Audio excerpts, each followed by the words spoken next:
Ayan si Zenobia. Oh. Pagdating ng umaga, nakasilip na yan sa pinto. Good morning! Good morning! Ha? Wala na siyang panitinga eh. Mamaya, kakain ka. Kaya nakaupo yan, akala papakainin mo na siya. Kalaki mo na, Zenobia.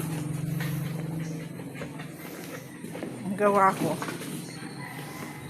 meron akong upuan. Binabantayan siya.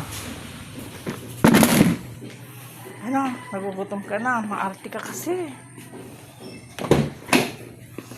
Nilalagay ko rito sa loob ng kotse yung bowl niya. Para hindi makuha ng langgam. Mabait ka ba? Ha?